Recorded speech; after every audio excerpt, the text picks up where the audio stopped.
Welcome to Lift Your Legacy. My name is Jacob Rupp, father, husband, and rabbi. And each week we bring you an inspiring person or message to help you unlock your inner potential and create change that will impact the future. Thank you for listening, and let's get to it. Ben Ricchardi is the modern day entrepreneur. He started off in a 10 by 10 foot office facility, if you want to call it a closet, where he built his marketing company to the size where he's now working with major brands like Adidas. He also has built a very significant following on Instagram, over 500,000 followers, and shares his advice and inspiration to the younger generation, or to his generation, really. He is unbelievably humble and speaks about growth and the kind of people that you have to learn from, the kind of person that you have to be in order to continue to grow and to continue to receive success, what kind of mentorships, the vision you need for the future, and all kinds of great, practical, and very inspiring topics for today. Ben, you are one of these modern internet success stories. You started off in a small 10 by 10 building. Now building room, really, and you've now built yourself a very large agency. You are a major Instagram influencer. Tell me a little bit about how you started your media company and how you grew it to where it is today. Yeah, so I actually spent a bunch of years in the music industry, and then had some not so fun things happen, and decided that, one thing I knew how to do was market. And I was always in the marketing side of the music industry. And I said I wanted to choose my own path and not be dependent on others. So I started first just slowly just marketing people on a retainer basis. As you were saying, I was in a 10 by 10 room, no AC, no heat. I was down to my last $1,500. My ex-girlfriend was putting $20 bills in my wallet for lunch. And she's still your ex-girlfriend still. That's rough. Yeah, no, she's a wonderful lady, but just started building. And so that's kind of where the dream begun. So that's interesting, because I think a lot of people feel like you have to have this big vision before they get started. Did you have that, or were you just trying to make? Oh, not at all. Okay. I mean, you had your grandiose hopes, but not at all. I mean, yes, I believe in goals and setting long-term goals, but for me, it's much more about short-term goals. What's that day look like? What's that month look like? What's the next 3 months look like? Then 5 years down the road, I'm worth millions of dollars. Part of the reason is I like attainable goals. I think the way to success is having goals that are attainable, and the more that they're short-term, the more you can look at it and go, today my goal is X, and you can achieve that. Whereas if it's so hard and it feels like it's unattainable, it makes things, I think, more difficult. So how did you come to that conclusion? When you were starting your company, did you end up setting goals, or is this the process of starting to learn more about yourself and what would be effective? No, I had short-term goals. So, for example, I set goals to say, like, hey, I'm hoping to close my first client and then be at this amount of money. And then, my goal is to find an employee that I thought could work and do X, or another employee that could do Y. Another goal was to get out of that small office and get into more of a regular office, not have a laundry room essentially as my office. But my goal wasn't, hey, I want an 11,000 square foot office with the basketball court inside of it. No, I never thought in my wildest dreams that 5 years down the road I'd be doing it. So what was the thought process going through when you were talking to these big companies, the big sports companies like Adidas and some of your clients? What were you thinking the first time you were pitching them, or they were reaching out to you? How did you manage that kind of like, oh my gosh, concept about delivering to big brands? Well, I think for me, it's like you're on a stairway that kind of never ends. So it's not as much about Adidas, but it was every stair that got me to Adidas. So I'd have one client that was a little bigger than the next, that was a little bigger than the next. And then finally, you get this crazy break and you get a small opportunity with a larger brand. And, what I tell everybody is you're going to get these small opportunities that feel like maybe they're a little bit below you. but you just have to over deliver. I think over delivering is the most important thing in business, is setting expectations lower. I think a lot of good sales guys will chase down telling people the world. And the problem is they're setting themselves up where no matter what they deliver is never good enough. And I think the goal is to set yourself up to be able to deliver more than the client expects. So with Adidas, sorry. No, I was going to ask how that concept plays against the idea that, you know, if you want to get clients, you have to try to impress them. So how does a person try to figure out the line between not sounding impressive, like something that you can actually over deliver on the flip side, wanting to provide enough value that someone's going to give you the contract? Well, I think hopefully your past work with other clients is your kind of show off tool to be like, look at what we've done. This is awesome. This is awesome. This is awesome. Now, what are we going to do for you? Well, you've seen everything we've done with others. So we're going to do our best to give you that and more, but you're not kind of selling them on false dreams of their stuff. You're able to show them your stuff and go, hey, this is what I've done so far, and give them that. That's really my tools. So one of the things that you have done from just being able to market was then to build a company and to hire people and to build a workplace and to inspire your team. So what were the biggest challenges that you found moving from a skill set that you were, you know, tried and true and you had learned how to market to now being a business owner and an entrepreneur who is now managing people? I mean, straight up, it's difficult every day. And I would say the last 12 months, I've made my biggest strides into becoming a better manager of people. But man, it's a skill set that I learn every day, and I lean upon other executives and other people I know to help.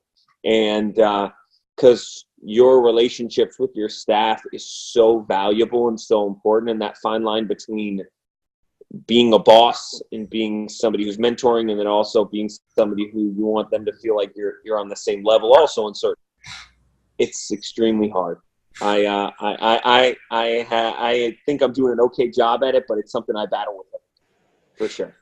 So do you think, as someone that is in a business field, I mean, you project a certain level of, I mean, part of it's probably just your personality, but you project a certain level of youth and kind of like you're with it, and you would be the kind of guy that someone would want to go have a beer with and hang out with after work. But at the same time, you have to walk that line where you'll can someone if they're not performing. So how do you find that level of, you know, that dichotomy, I guess you can call it, in terms of being someone that they want to hang out with and be open to and be honest about their problems? On the other hand, you know, not get so close that it's like awkward and uncomfortable if you have to eventually show them the door. I mean, that I figure that as much as I can, but honestly, the biggest thing is being honest and being real. And if things aren't going great, explain to them why, and try to step them through your thought process and come from a good place. I think that's super, super important, is that you're real to your team members. And whatever the reason is that maybe they're not doing a great job, you try to mentor them and help them. And then if it keeps perpetuating and not getting better, you're there to let them know that it's not going to work out. And maybe it just wasn't the right fit. Maybe it wasn't them or us, but maybe it just wasn't the right fit. But if you're honest and real to your employees, hopefully, you know, that they understand.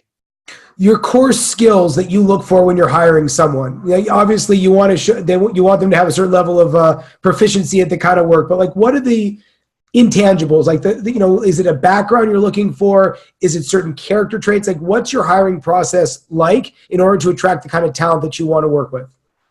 Yeah, I mean, I love finding talent, but I would say it really varies on the job. So like if I'm looking for a graphic designer, I don't really care their schooling, if they went to friggin' Harvard or they went to the community college down the street. It really comes down to their skills, their speed, their quality of work, and how much they care, and how invested they are in what they do. Now, if I'm looking at somebody who's a project manager, what's their attention to detail? When they send me an email or they send me a resume or their cover letter, are there misspellings? Do all the fonts match up? Things that I would look for when they come on board, that their attention to detail is there. So, I mean, it really varies, in a creative set. I care more about where their creativity stands from a project set and from project management set. What's their attention to detail like? In terms of mentorship for you, what's that history been like? When you were starting your business, were there people you were looking to? As you've grown your company and grown your own personal profile, are you now reaching out to seek other people? How important is mentorship for someone like yourself? And how do you go about cultivating those kinds of relationships? I mean, mentorship's huge. I mean, luckily for me, my father and my brother are I would say, my two biggest mentors. My dad I would consider him a business genius, and my brother's pretty damn good himself. So I think my brother is in the same office as me, so that's super helpful. And then my pops talk to him almost every day. My mom also shares a lot of different skills from a creative standpoint. She's an author. But then I have other business people that I reach out to, guys like Travis Lubinski, who's been on The Profit, who's a good friend of mine that I've worked with on stuff, different social media exports, or, especially on the social side, I'm talking to the youth. I'm getting mentored by 16, 17, and 18-year-olds at times. I don't really care age, what they've done, where they've done it. I care more, do they have knowledge that I can learn from? And I think that's super exciting about today, is that there's no barrier in that standpoint. I think there is a barrier in ego that a lot of people, which it sounds like you either by accident or by purpose don't have to deal with. But, there is a certain level of an ego that when you're listening to a 16-year-old kid, you're like, oh man, what are you going to teach me? So do you find that was something that you came to, or you actually had to kind of go through this process of humiliating, of being humbled before you could really be open to that? Because what you just said, if it comes naturally to you, it's awesome. I think a lot of people have a hard time doing it. Well, I think don't take this wrong. I think it's stupid if you have too much of an ego to listen to people that may have more knowledge to you. I've met people I met a kid that worked at Topshop folding clothes that sent me his Instagram that I learned a few things from.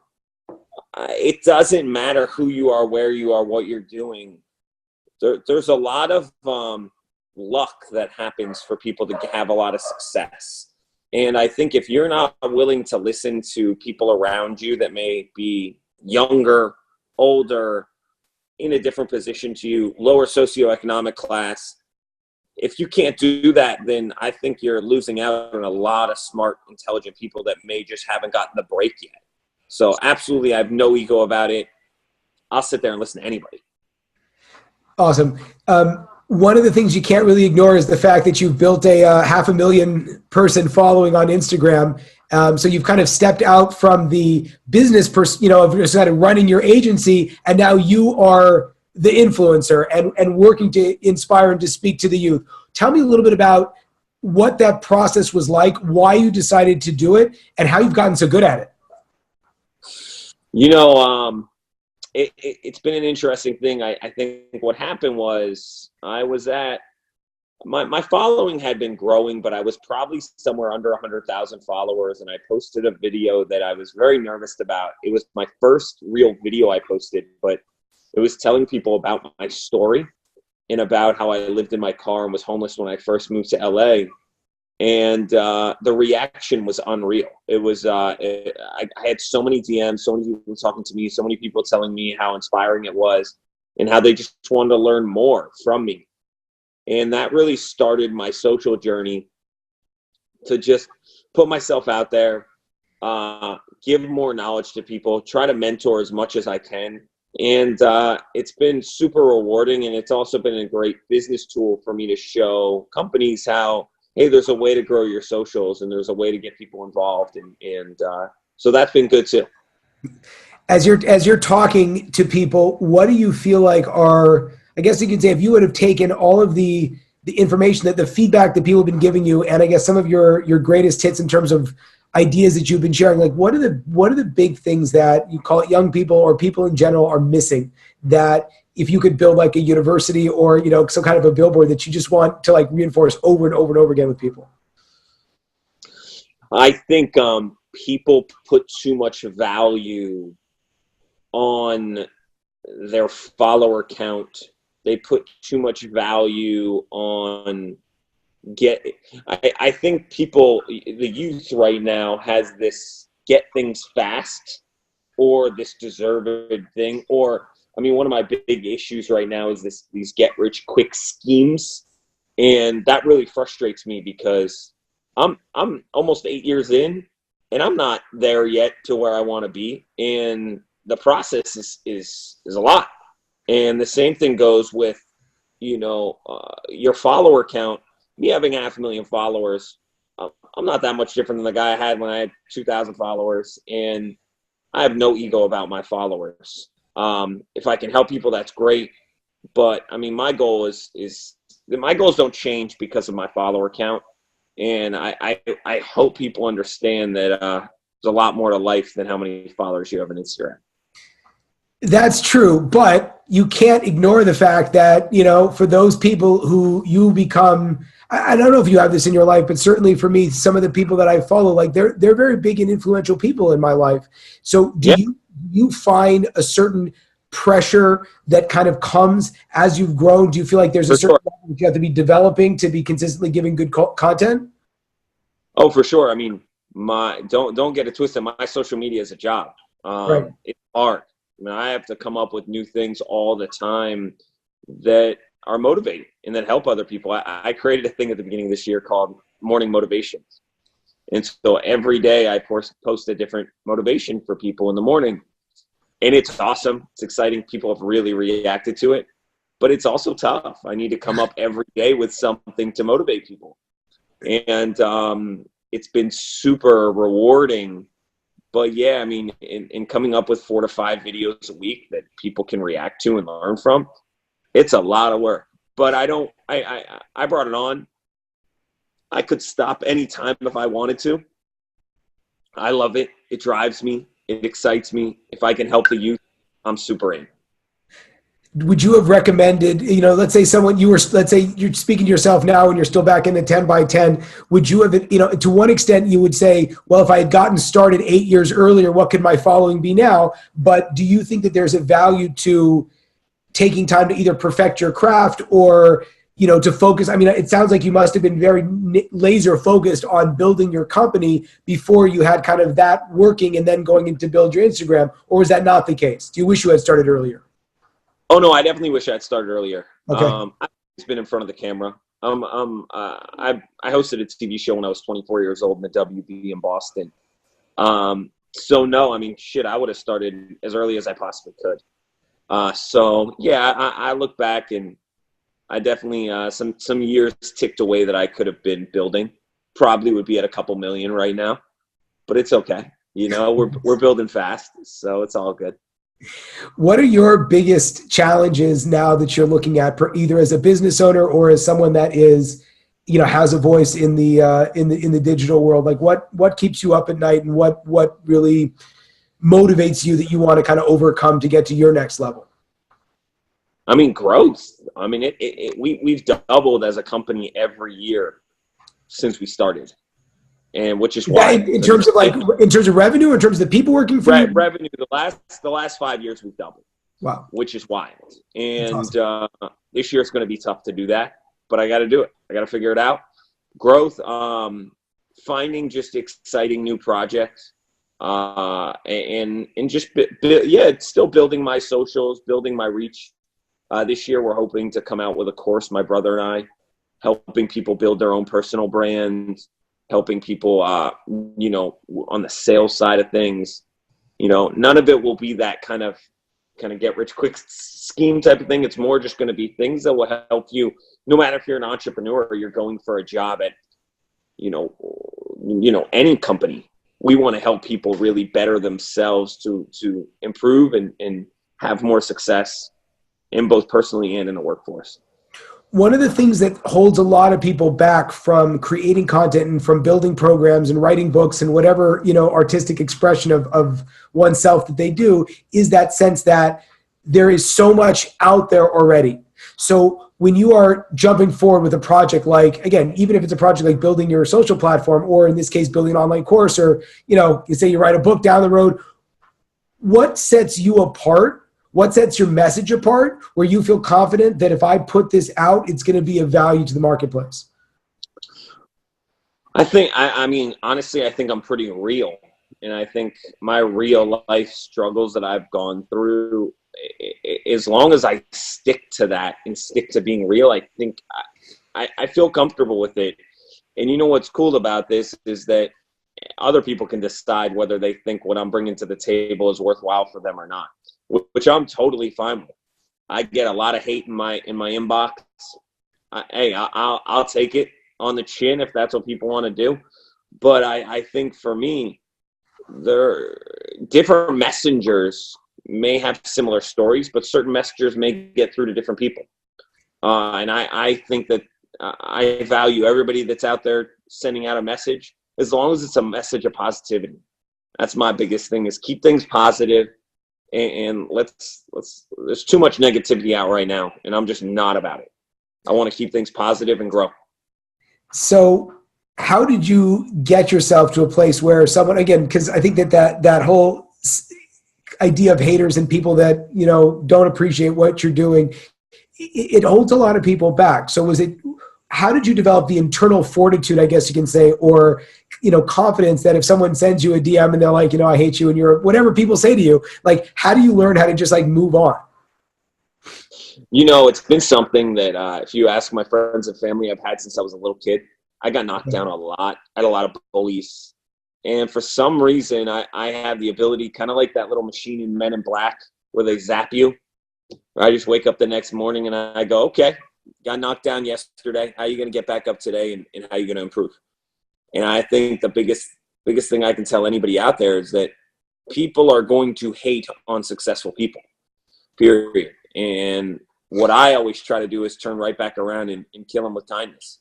Hit them with positivity. Help them. Because most times people that are hating need somebody, need help. They need a positive influence. They're coming from a point of weakness. They're not coming from a point of strength. And I think the more you can come from a point of strength and help them, that's where we should be today. And sadly, I think our president doesn't come from that same mindset, which disappoints me. But I think we could do that and flip it on our end and just go, hey, come from a point of kindness. Come from a point of positivity. Don't feed into the hate, period. As someone that's built a successful personal brand and is in the space of helping others build a personal brand, what are some of the most important things as you're thinking about how you want the world to perceive you that you should keep in mind and that you should effectively put into your storytelling? For others? Yeah, for other people.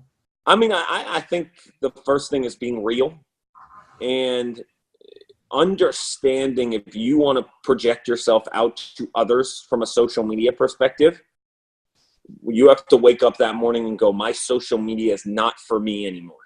So me posting some sort of content that may be for my friend down the street or may just be something to light me up, it's not about that. It's really, what will your follower base and what will your fan base want to see? And I think the more you can come up with that, and then quality over quantity. Quality is super, super, super important. And having a group of people around you that will tell you the truth, that's not great, Ben. That could be better. I've had that often. And I do that. I still do that to this day. Every video I post, I usually show it to 2 or 3 people, make sure they co-sign, and then I'll go live. That's awesome. Did you have trouble figuring out your niche? Because that's certainly one of the things, when you're building a brand or you're trying to develop a customer base, you have to sort of figure out, well, who am I talking to? So how did you figure that out, and who would you say you are talking to? I think it's ever changing, and I think it's ever growing. When I look at my social analytics, it's teens, 20-somethings, some early 30-somethings that are chasing something. Some that feel like they're the odd man out, some that feel like people have forgotten about them. And I would love to get as many different types of people as I can, but I hope to just talk to as many people as I possibly can. I've hit a lot of tough times in my life. So the one thing social media does right now, and I try not to do, is just focus all on the positive. The majority of people only show their positive stuff on social. And as we all know, our days are filled with some positives, and some negatives. So how are you going to go about showing both sides so that people have a realistic look and go, hey, life is real and you're real. And I think that's important for me to do. One of the big challenges that I think a lot of people have is that distinction between, and you said, negativity is not good, but then being real is good. And part of reality is that it includes, moments of doubt and all kinds of, setbacks, stuff like that. So how do you craft a message? And again, also you have a company to run, and we live in a world with social media where if someone might do something and then 10 years down the road, it's going to come back and bite them. So how do you think about your negative experiences, things that have happened in your life, but be able to present them in a way that doesn't come across as oversharing or stuff that you don't want people to know about? Like, how do you walk that line? I mean, I'm not great at that. I share. There's probably been some stuff I've shared that maybe I shouldn't have shared. I don't regret it. I mean, I'm who I am. I'm real. I'm authentic. And some things hurt. I've had some things happen that have hurt from a business perspective, but I think people, if it's authentic and it doesn't hurt others, I think it's important to not post stuff that is derogatory, it could hurt other people. But besides that, I mean, I think be real, be honest, be true. May not be what you want to always put out there, but I think it's better that way. What kind of stuff do you read or surround yourself with to keep yourself growing in a positive direction? I mean, I listen to a lot of podcasts. I watch a lot of documentaries. I just watched the I'm Not Your Guru documentary from Tony Robbins. So good.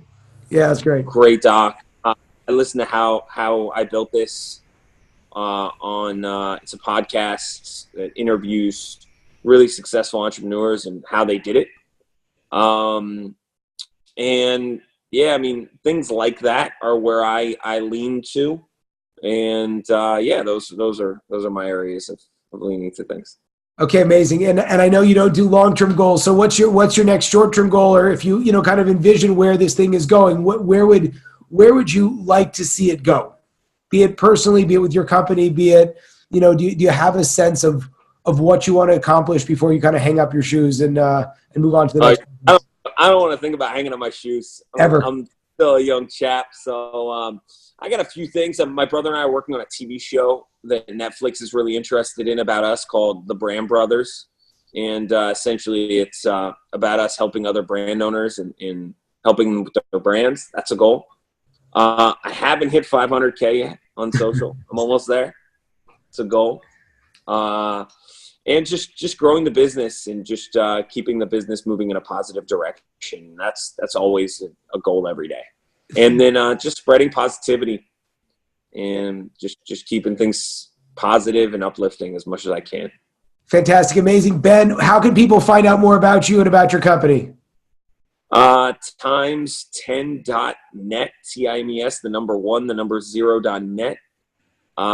Ben Times10, Ben Times10 on Instagram. Same thing on Twitter and Snapchat. And my personal website, bentimes10.com, bentimes10.com. There you have it, folks, another inspiring episode. If you enjoyed this, I ask you to please share this with your friends and to like us over on Rabbi Rupp through Facebook or on YouTube. And the more that we're able to get these important messages out, the more that we can really make an impact in the world. So I encourage you, please, to stay tuned. We have a ton of amazing speakers coming up, and also to tell your friends about it. Thank you very much.